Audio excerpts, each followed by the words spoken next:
Praise the lord. Channel వీక్షిస్తున్న మీ అందరికీ మన ప్రభువును ప్రియరక్షకుడైన యేసుక్రీస్తు వారి దివ్యమైన పరిశుద్ధమైన నామములో నా వందనాలు ప్రియులారా. ఒక విషయం తలుచుకుంటే చాలా బాధగా ఉంది. ఆ వ్యక్తి గురించి మీకు చెప్పాలంటే ఆయన పేరు ప్రవీణ్ పగడాల గారు. ఈరోజు ఆయన మన మధ్య లేరనే విషయాన్ని తలుచుకుంటే ఇది అబద్ధమై ఉంటే బాగుంటుందేమో అని అనిపిస్తుంది ప్రియులారా. ఎందుకంటే క్రైస్తవ్యం ఒక గొప్ప వ్యక్తిని కోల్పోయింది, ఒక మంచి వక్తను కోల్పోయింది. బైబిల్లో లోతైన జ్ఞానం తెలిసిన ఒక వ్యక్తిని మన క్రైస్తవ సమాజం కోల్పోయింది అని ఆలోచిస్తుంటేనే చాలా బాధగా ఉంది, చాలా హృదయం వికారకరంగా మారిపోతుందండి. ఎందుకంటే ప్రవీణ్ పగడాల గారికి ఉన్న జ్ఞానం చాలా గొప్పది. ఆయన్ని డిబేట్ స్పెషలిస్ట్ అని పిలుస్తారు.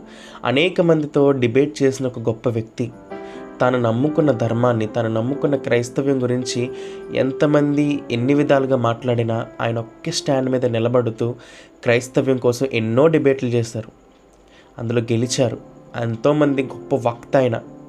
అలాగే విజయప్రసాద్ రెడ్డి గారికి, జేమ్స్ గారికి మధ్య జరిగిన డిబేట్లో కూడా చాలా చాకచక్యంగా వాళ్ళిద్దరి మధ్య సమన్వయాన్ని కుదిర్చిన గొప్ప వ్యక్తి. అలాంటి వ్యక్తి నేషనల్ సెమినార్స్లో కనిపించిన అలాంటి వ్యక్తి ఈరోజు అదే హైవే పక్కన ఒక విగత జీవిగా పడి ఉండడం చూసి చాలా హృదయం విషాదకరంగా మారిపోయింది, చాలా బాధేస్తుంది.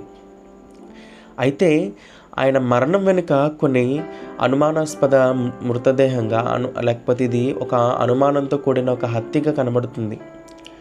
ఎందుకంటే అది జరిగిన ఇన్సిడెంట్గా ఒకసారి ఆలోచిస్తే సీసీటీవీ ఫుటేజెస్ ఇప్పుడు బయటకు వస్తున్నాయి. సుమారు నైట్ 11:40, 11:30 ఆ టైంలో ఆయన కొవ్వూరు టోల్గేట్ దాటిన విజువల్స్ బయటకు వచ్చాయి. ఆ టోల్గేట్ విజువల్స్ మీకు ఆ స్క్రీన్ షాట్స్ కనిపిస్తున్నాయి స్క్రీన్ పైన, ఒకసారి చూడండి. సో ఆయన బైక్కి మనం చూస్తే red colour light, signal light right side blink అవుతూ ఉంటుంది. అంటే ఆ టోల్గేట్ని దాటున్న విజువల్స్ మనకు కనిపిస్తున్నాయి. అలాగే కొంచెం ఫ్రంట్కి వచ్చిన తర్వాత 11:41 ఆ ప్రాంతంలో ఆయన ఒక అదే రోడ్ని క్రాస్ చేసుకుని లెఫ్ట్ సైడ్ వెళ్తున్న బైక్ దృశ్యాలు మీకు కనిపిస్తున్నాయి. అయితే 11:42 కరెక్ట్గా 11:42 నైట్ టైం కల్లా ఆ పెట్రోల్ బంక్ దగ్గర ఉన్న సీసీటీవీ ఫుటేజ్ ఆ ఇన్సిడెంట్ జరిగిన ప్లేస్ని ఫోకస్ చేస్తే 11:42కి ఒక ఫుటేజ్ మీకు కనిపిస్తుంది. ఆ స్క్రీన్ షాట్ కనిపిస్తే కొంచెం ఆ ఏరియా అంతా ధూళంతా బైక్లు వేస్తున్న దృశ్యాలు మనకు కనబడతాయి. సో చాలామంది పోలీసులు దీన్ని ఎలా చిత్రీకరిస్తున్నారంటే మేబీ యాక్సిడెంట్ జరిగి ఉండొచ్చు, నైట్ కాబట్టి సుమారు 12 ప్రాంతంలో జరిగింది కాబట్టి ఏమైనా వెహికల్ వచ్చి గుద్దుండొచ్చు అంటున్నారు. కానీ ఒక వెహికల్ గుద్దే పరిస్థితి అయితే బండికి చాలా వెనకాల కొన్ని డెంట్స్ కనబడాలి. ఎందుకంటే అది హైవే కాబట్టి కొన్ని టన్స్ ఉన్న వెహికల్స్ ట్రావెల్ అవుతుంటాయి. ఒకవేళ ఏదైనా వెహికల్ బలంగా వచ్చి గుద్దినా సరే ఆ బండికి చాలా బలమైన ఆ దెబ్బలు తగలాలి బండికి కూడా. ఆయన ఆల్రెడీ హెల్మెట్ పెట్టుకుని ఉన్నారు. ఆయన బండికి కూడా వెనకాల బ్యాగ్ ఉంది, షూలు వేసుకున్నారు, హెల్మెట్ పెట్టుకున్న టీషర్ట్ వేసుకున్నారు ఆయన. అయితే కొన్ని ఇమేజెస్ మనకు కనబడుతున్నాయి. ఆ బైక్ అంతా క్లియర్గా ఉంది.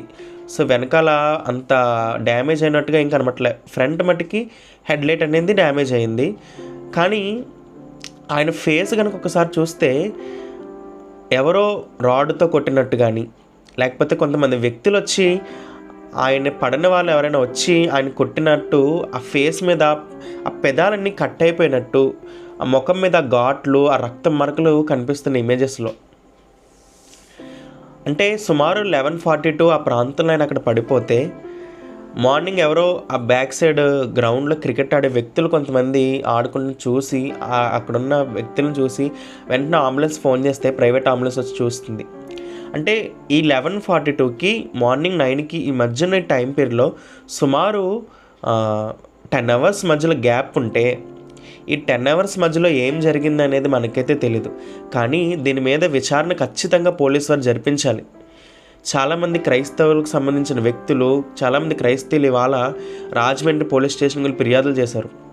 అన్నయ్య విజయప్రసాద్ రెడ్డి గారు కానివ్వండి, జేమ్స్ గారు కానివ్వండి, ఇంకా మండపేటకు సంబంధించిన వ్యక్తులు, చాలామంది సంఘస్థులు, పాస్టర్లు, అక్క కాంతికల గారు, ఇలా చాలామంది రాజమండ్రి పోలీస్ స్టేషన్కి, అలాగే ఎస్పీ గారు కూడా ఫిర్యాదు చేశారు.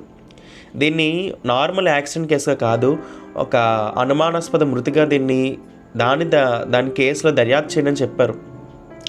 ఆయన హెల్మెట్ వేసుకున్నారు, హెల్మెట్ కూడా ఎటువంటి గాయాలు అవ్వలేదు, హెల్మెట్ కూడా చాలా అలా క్లీన్గా ఉంది. కానీ ఆయన లోపల హెల్మెట్ తీస్తే లోపల బ్లడ్ మార్క్స్ కనిపిస్తున్నాయి. ఆయన ఫేస్ అంతా ఎవరు కొట్టినట్టు కనిపిస్తుంది. కొంత వ్యక్తులు అక్కడికి వెళ్ళారండి, ఆ ఇమేజెస్ కూడా మనకు కనబడితే అక్కడ కొన్ని చెక్క ముక్కలు కనబడతాయి. సో ఆ చెక్క ముక్కలకు కూడా దానిపైన బ్లడ్ మార్క్స్ ఉన్నాయి, అంటే చాలా చెక్కలు ఉన్నాయి అక్కడ. సో వాటికి కూడా చుట్టూ బ్లడ్ మార్క్స్ ఉన్న ఇన్సిడెంట్స్ ఆఫ్ ఫుటేజ్ విజువల్స్ మనకు కనిపిస్తున్నాయి. అంటే ఆ ప్రాంతంలో ఏం జరిగిందో మనకైతే తెలియదు, కానీ ఖచ్చితంగా క్లియర్ కట్గా పోలీసులు ఎగ్జామిన్ చేస్తే ఖచ్చితంగా మనకు తెలియాల్సిన నిజాలు ఖచ్చితంగా బయటపడతాయి. ఈ మరణం వెనక ఎందుకు ఇన్ని నిజాలు స్పెక్యులేట్ అవుతున్నాయంటే, ఎందుకు ఇన్ని అనుమానాలు స్పెక్యులేట్ అవుతున్నాయంటే, ఆయన జనవరి 30 ఒక పోస్ట్ ఫేస్బుక్లో ఆయన ఐడి నుండి పెట్టారు.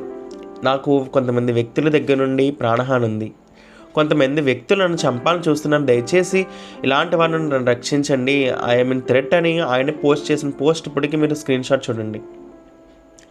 అంటే అలాంటి థ్రెట్ ఉన్న ఆయన, ఎందుకంటే ఆయన సాదాసీదా వ్యక్తి అయితే కాదు, రక్షణ టీవీలో ఎన్నో గొప్ప గొప్ప డిబేట్లు చేసిన వ్యక్తి, క్రైస్తవ్యం అంటే ప్రాణమిచ్చే వ్యక్తి ఆయన. అలాంటి గొప్ప వ్యక్తుల మీద, ఆయన మీద ఇలాంటి దారుణాలు జరుగుతున్నాయంటే రేపొద్దుట ఆయనకే కాదు, సత్యాన్ని ప్రకటిస్తున్న అనేక మంది మీద కూడా జరిగే పరిస్థితి రాబోతుందేమో, వీ డోంట్ నో. ఒకవేళ ఆయన జరిగింది యాక్సిడెంట్ అయినా ఏదైనా సరే, ఖచ్చితంగా ఆ టైం పీరియడ్లో ఏం జరిగింది, ఆయనకి ఇన్సిడెంట్ ఎలా జరిగింది, సో ఇవన్నీ ఖచ్చితంగా పోలీసులు బయట పెట్టి తీరాలి.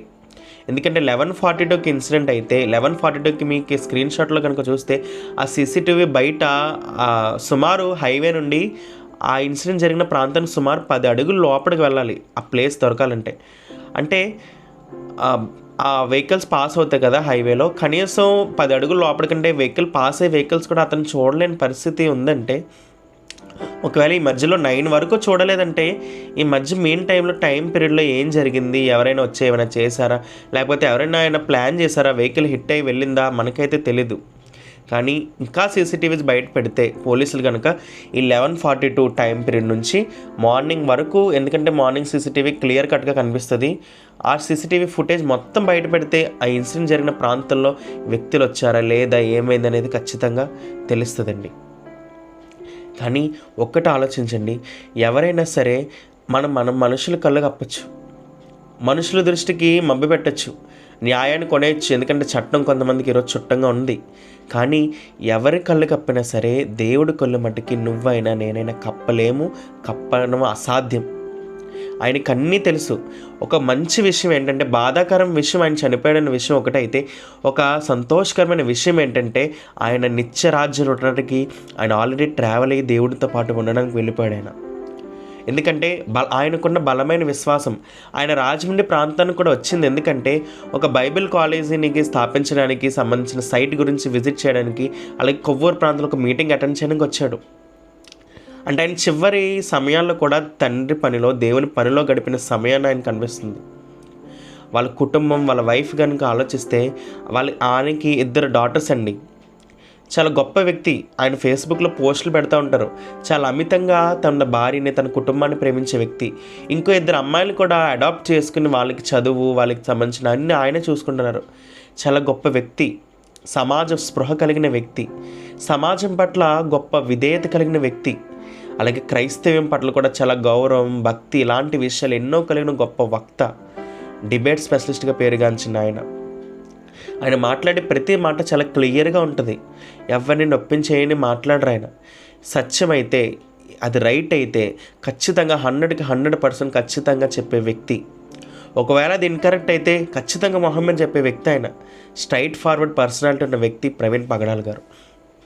కానీ ఈరోజు ఒక విగత జీవిగా పడిపోయాడంటే ఆలోచించండి, ఏమైందో మనకైతే తెలియదు. కంపల్సరీ ఇన్సిడెంట్కి సంబంధించి ఎఫ్ఐఆర్ రిపోర్ట్ చేస్తున్నారు, దానికి సంబంధించిన పోస్ట్ మార్టం జరగాలి, వాళ్ళ కుటుంబస్తులు వస్తున్నారు. కాబట్టి మనకి ఈ రోజుకల్లా, లేకపోతే ఇంకొక 1 day or 2 daysలో మనకి ఖచ్చితంగా పోస్ట్ మార్టం రిపోర్ట్ కూడా వస్తుంది. నిజాలు ఖచ్చితంగా బయట పెట్టాలి. ఎందుకంటే ఈరోజు ఆయనకు జరిగిన పరిస్థితి రేపొద్దుట మన కుటుంబాలు జరగచ్చు. ఒక వ్యక్తికి కాదు మనం చూడాల్సింది, ఒక క్రైస్తవ్యంలో బోధలో కొనసాగుతున్న వ్యక్తికి ఎలా జరిగిందంటే ఎందుకు అలా జరగాల్సిన పరిస్థితి? ఆలోచించండి.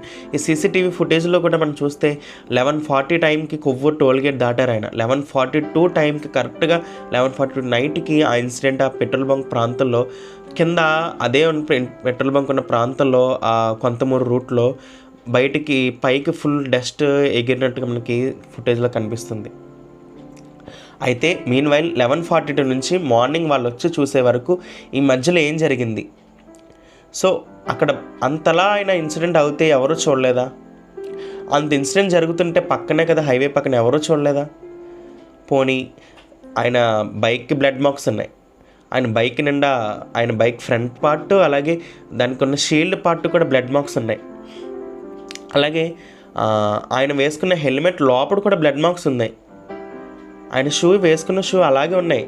బాడీలో ఎక్కడా కానీ డ్యామేజ్ లేదు, కానీ ముఖం పార్ట్ అంతా ఎవరో కొట్టినట్టు అయిపోయింది. ఎవరో ముఖం మీద పెద్ద రాడ్తో కొట్టినట్టు కానీ, ఎందుకంటే చెక్కలు మనకు కనిపిస్తున్నాయి. అక్కడ చెక్కల నిండా బ్లడ్ ఉన్నాయి. కంపల్సరీ పోలీసులు కూడా ఆ చెక్కలు వాటిని తీసుకునే శాంపిల్స్ కూడా కలెక్ట్ చేసి వాటి మీద ఎవరైనా డిఎన్ఏ మార్క్స్ ఉన్నాయా, ఒకవేళ ఆయనవా లేకపోతే ఇంకెవరైనా డిఎన్ఏ మార్క్స్ కానీ, ఫుట్ ప్రింట్స్ కానీ, ఫింగర్ ప్రింట్స్ కానీ ఇంకా ఏమైనా ఉన్నవా ఇలాంటివన్నీ కంపల్సరీ చెక్ చేయాల్సిన పరిస్థితి అండి. ఒక హిట్ అండ్ రన్ కేసు కాదు ఇది. ఒక వ్యక్తి, క్రైస్తవ్యంలో పుట్టిన ఒక గొప్ప వ్యక్తికి సంబంధించిన విషయాలు. ఖచ్చితంగా నిజాలు బయటపడతాయి, ఎందుకంటే దేవుని దృష్టికి సమస్తము సాధ్యమే అండి. ఆయన ఇవాళ మనకి విగతజీవి కనిపించవచ్చు, కానీ దేవుని దృష్టిలో ఒక గొప్ప సువార్త చేసి చనిపోయిన ఒక గొప్ప వ్యక్తి, క్రీస్తు నిమిత్తము చనిపోవడానికి కూడా సిద్ధపడిన ఒక గొప్ప వ్యక్తి. ఒకనాడు స్టెఫెన్ గారు మీ అందరికీ తెలుసు. అనేక మంది ముందు సత్యాన్ని బాహాటంగా ప్రకటించిన స్టెఫెన్ గారిని కూడా రాళ్ళు రువ్వి చంపేసిన వ్యక్తులు ఉన్నారు 2000 సంవత్సరాల క్రితం. ఇప్పుడు కూడా క్రైస్తవుల మీద దాడులు, క్రైస్తవుల మీద విపరీతమైన పరిస్థితులు, నేటికి రోజుకి సంఘాలను పాడు చేసే, సంఘాలను కూడా కాల్చే మతోన్మాద ఉగ్రవాద సంస్థలు ఉన్నాయి.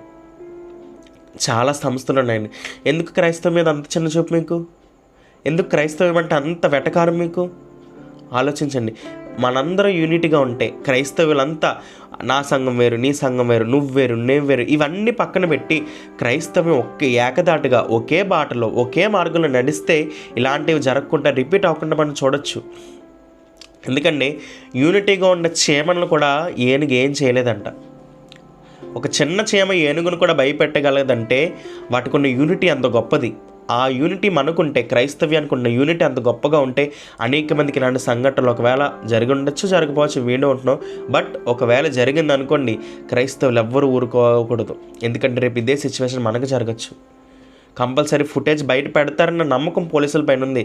చాలామంది రిపోర్ట్ ఇచ్చారు, చాలామంది టీవీలో కూడా టెలికాస్ట్ చేస్తున్నారు పెద్ద పెద్ద ఛానల్స్లో. కాబట్టి ఆలోచించుకోండి. ఇవాళ ప్రవీణ్ పగడాల్ గారు మన ముందు లేరంటే చాలా బాధాకరం. వాళ్ళ కుటుంబానికి తీరని లోటు ప్రియులరా. కాబట్టి మీ ప్రార్థనలో ఆయన యొక్క కుటుంబం గురించి, ఆయన చేస్తున్న పరిచర్య గురించి ఇంకనూ దేవుడు వాళ్ళకి ఓదార్పిచ్చేలాగా, వారికి ఆదరణ కలిగించేలాగా దయచేసి మీ యొక్క ప్రార్థనలో వారి కుటుంబాల గురించి ప్రార్థించండి ప్రియులరా. ఎందుకంటే అలాంటి గొప్ప వ్యక్తులు సమాజానికి చాలా అవసరం. ఆయన లేని లోటు రానున్న డేస్లో మనకు ఖచ్చితంగా కనిపిస్తుంది. ఇంకా ఒకవేళ దేవుని ప్రణాళికలో ఆయన వయసు అయిపోయిందేమో, ఒకవేళ ఇంకా వయసు ఉండుంటే ఆయన ఇంకా గొప్ప పరిచర్య చేసేవాడేమో. కానీ దేవునికి సమస్తము ఎరికే.